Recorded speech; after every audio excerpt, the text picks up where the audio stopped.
Mike Johnson's sad preacher routine finally makes sense because we just learned his secret weapon. And it's not intelligence, courage, or leadership. It's ignorance. Manufactured, weaponized ignorance. The Speaker of the House has been pretending not to know anything, from Trump scandals to his own shutdown, and reporters have the receipts. Let's start with what Johnson's Republican circus is doing to the country right now. Because while Democrats are demanding action for working families, the GOP's only strategy is chaos and obedience to Trump. Here's the first piece of evidence. We want to reopen the government and do it immediately.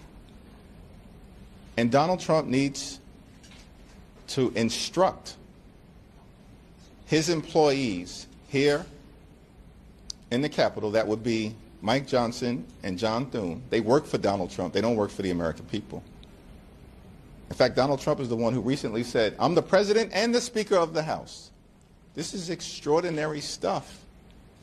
Like, Donald Trump is openly mocking Republican leaders. We can find a path forward, but it's not going to come from Republicans in the House and the Senate at the leadership level. It's got to come from the Trump administration saying the American people have had enough of this Republican shutdown, have had enough of the refusal to deal with the health care crisis. As Marjorie Taylor Greene has indicated, this is a Republican health care crisis, and they refuse to do anything about it. She can't find their health care plan. We can't find their health care plan because it doesn't exist. So let's be clear, the Republican House isn't governing. It's freelancing for Donald Trump. While Democrats push to reopen government and protect health care, Mike Johnson plays the loyal apprentice. And when called out for the human cost of GOP cruelty, here's how he and Trump's team justify it. We are fighting for working families across our country. And I think the American people recognize that. But again, just to reinforce this point that you heard from Ranking Member Craig and all of my colleagues, with respect to SNAP funding in particular, it is a conscious, deliberate choice that the administration is making to not release the funds that have been appropriated for that purpose. That is why 26 states are suing the Trump administration and Secretary Rollins. Does anyone here not believe that with one phone call from Speaker Johnson, one phone call to the President of the United States or the Secretary of Agriculture, that those funds would be released tomorrow? Yes. And that families wouldn't go starving by the weekend? So I think it's important to dispense with again, rationalizations and excuses that Republicans have offered. They have made this choice. They know it. We know it. The American people know it as well. There it is, a deliberate choice. Millions of families face hunger, while Republicans hold food assistance hostage to please their MAGA boss. This isn't leadership, it's cruelty, dressed up as politics. But Johnson's biggest trick isn't what he does, it's what he pretends not to know. Because his so-called secret weapon has just been exposed, and reporters can't believe what they're seeing.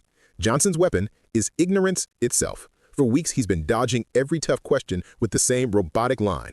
"I haven't seen it. I don't know. I've been too busy." Watch how deep this goes. I don't know anything about the meme coin thing. I don't know. That's the first I've heard of that. I don't know anything about it. I don't know. I've never seen the Epstein evidence. I haven't seen the specifics of that. I don't know the details. I just saw a headline this morning. I haven't seen it. I can't comment on it. I've been a little busy today. Look, I don't know anything about the dinner. I was a little busy this past week. I don't know anything about it yet. I've been really busy. Do you support those comments or not? I don't know what Eric was saying because I only heard just a snippet there. I don't know the context. You just saw it, sir. That's not humility, that's evasion. Even conservatives are calling it out. National Security Attorney Bradley Moss says Johnson is deliberately refusing to look at information so he can remain ignorant. Reporters now joke that the Speaker of the House might spend his days facing the wall with his fingers in his ears. Comedy aside, this ignorance has consequences. When leaders pretend not to know, they avoid responsibility. And when a party builds power on denial, the truth itself becomes a threat. Johnson's "I don't know" routine worked for a while until journalists and comedians exposed it as performance art for authoritarian loyalty. Democrats, meanwhile, are still doing the hard work, defending healthcare, reopening government, and protecting the people Republicans left behind. Ignorance might be Mike Johnson's secret weapon, but awareness is ours. So if you believe America deserves leaders who actually read, listen, and care, hit that like button, follow the channel, turn on notifications, and drop a comment below about what you think of Johnson's See No Evil Act. Let's keep shining light on the darkness they refuse to see.